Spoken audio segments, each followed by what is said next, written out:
difference between Tai Chi and Qigong? Well, that's a question that one of the viewers asked, and so I'm going to answer it at the end of today's lesson. Hi, everybody. It's David-Dorian Ross. Welcome to the Cherry Blossom Studios. Today is day 16 of 100 Days of Tai Chi. Today, I'm going to teach you a brand new movement from the second section of long form, fist under the elbow. That's coming up, plus the question of the day, plus whatever else I can throw in there, and all that's coming up right after this.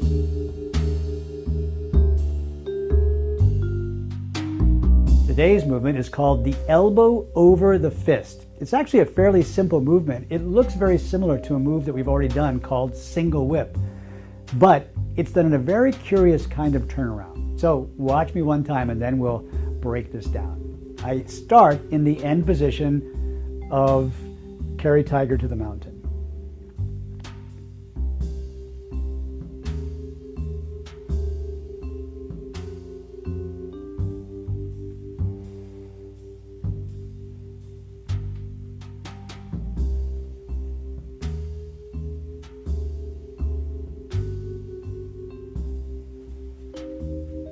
As you can see, it's just not really stepping very far. Winds up in an empty step with the heel down, like play the peepaw, for example. One hand is high, kind of like play the peepaw, but instead of the low hand being open, it's a fist on the bottom. All right, let's break down the footwork. Watch me one time and then we'll do this together. If I start in the corner here, this is the corner I would be in if I had started here for open the door and you were following me, you'd all be facing this direction too. What's going to happen is I need to turn all the way around, past my open the door position, and face down to the left, kind of like in the same direction that we were going for all of section 1, right? So I'm going to turn all the way around here and finally be in an empty step facing this direction, right? Open the door, facing left, right? Here's how I get there. From the end of the push here, I'm going to sit back onto my left foot and turn my waist inward, cranking these toes all the way in, cranking these right toes all the way in. Now this is exactly the same kind of transition I did for single whip, right? And the beginning movement after grass bird's tail, here I am in the push, I'm going to turn, really turn all the way around. Coming back to this right foot. You'll see in a minute the hands extend to the corner. Now, here comes what's curious. Back over here to the left foot, and the right foot swings around. Doesn't actually take a very elegant step. It just sort of swings around in the corner, and then the left foot repositions into an empty step. Whew. I get confused just talking about it, but let's try that one more time. All right, we're in the corner for the push. Right? You're going to look over your shoulder so you can see how I do this. I sit back and begin to turn to the left. Turn. Those right toes are turning in with me as I go. I go back to the right foot, and here's something else that happens. The toes of the left foot release. Right? They're pointing out.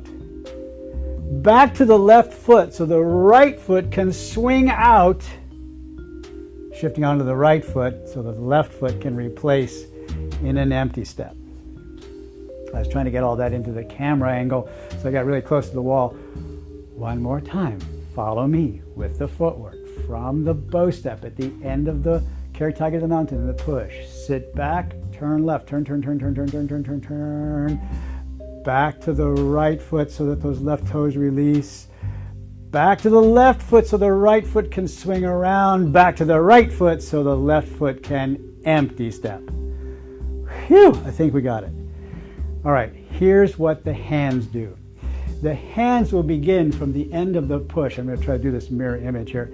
From the end of the push, and then sweep across, just like they did for the transition into single whip.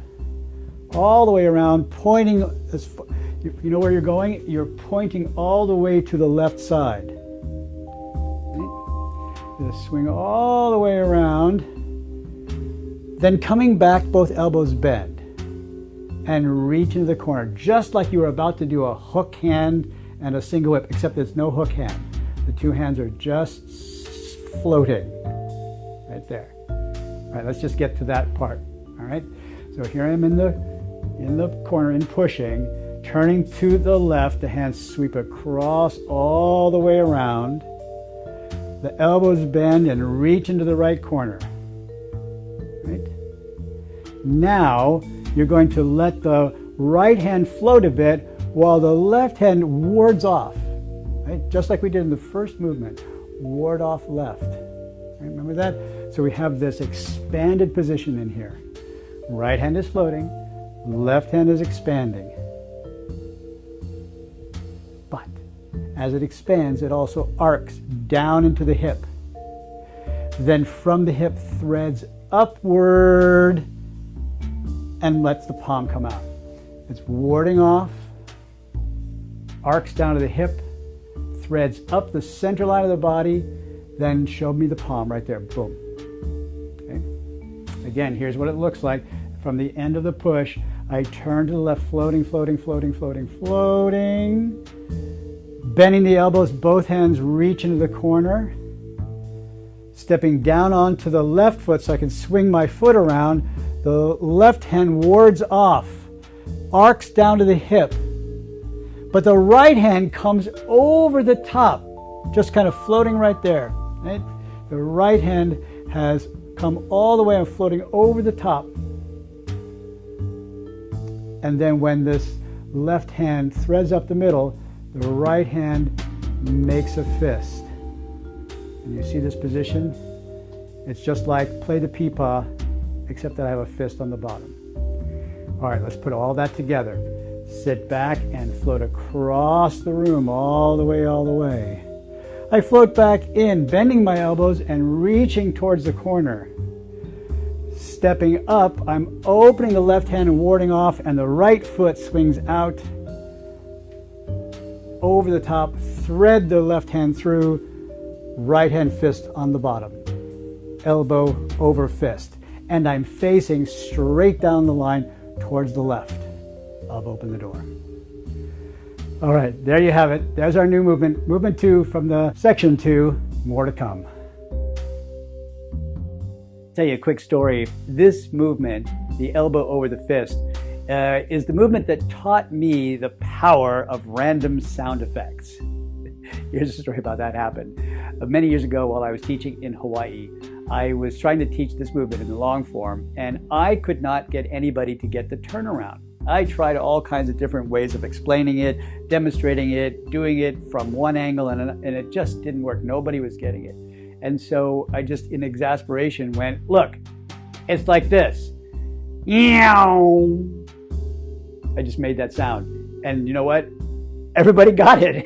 Everybody got it. So if you ever hear me using sort of random sound effects in my teaching, that's where it came from. All right. Well, listen, we have a great question of the day from a viewer. Colin asked if I would talk about the difference to compare and contrast Tai Chi and Qigong. I did this in another DVD program for the great courses, and he said I did such a nice job there. So I'm hopeful that I can do as good a job, but a little bit shorter. Tai Chi, the difference between Tai Chi and Qigong is like the difference between tissue and Kleenex. All Kleenex is tissue, but not all tissue is Kleenex. Now that I've said that, here's the explanation. So all Tai Chi is a form of Qigong, but not all Qigong is Tai Chi. Right? Qigong in Chinese are two words which means energy work or energy exercises or energy disciplines. They are a whole series of different kinds of routines that look very similar. In fact, to the untrained eye, you might not be able to tell the difference between a Qigong routine and a Tai Chi routine. And they are for the purpose of circulating and refining and improving the circulation of your Qi energy. Because according to Chinese medical theory, the free, uninhibited, full circulation of the Qi, the life force throughout your body is the definition of good health and vitality and youthfulness. On the other hand, when the Qi gets blocked and it doesn't move so well, that's why you get sick or injured or in chronic pain and eventually age and die. Now, Tai Chi is a form of Qigong. every time you do these Tai Chi movements, every time you move your body in this pattern, using our special alignment, doing the full breathing, etc., you are improving the circulation of your Qi. Moreover, the style of martial art that Tai Chi is depends upon using the mind to basically shoot the Qi out. That's a sort of a really rough description of what the principle is, but you kind of get the idea. The Qi comes from inside you and goes out someplace and does something. And so you've got to have free, open circulation of Qi in order for that to happen, right? Now, here's the thing.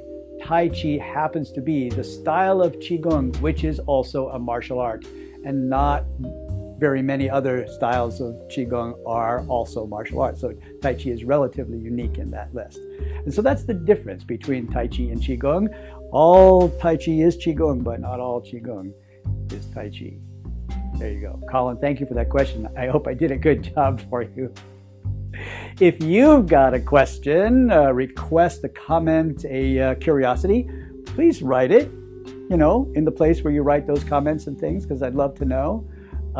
If I ever do a question of the day and I don't make too much sense, write that down too, because I'll try to do a better job in explaining it the next time. All right. What else have we got here? If you haven't already done so, please hit that subscribe button. The little like comments are always very nice and appreciated. Sharing this with other people is a good thing to do. And you know what? You could always come over and do classes with me. I said this the other day in one of the videos. The Cherry Blossom Studios serves a purpose. We teach classes here to students all over the world, live, not just the recorded that you're watching right now, but actually live. They come into an online studio where I can see them and they can see me and they can see each other. We can talk to each other. They can listen to my instruction. And I'd love for you to come over and experience that. It's our online Tai Chi Fit Academy. And if you follow the directions in the explanation below this video, you can come over and do a free class or take a free session with me. All right, well, that's all I got to say. Tomorrow is another day, another movement, another question, another chance for us to be together. I really appreciate you guys. I know I'm sort of rattling on, but I really do appreciate you. Thanks for being here. Have a great day. I'll see you in the next lesson.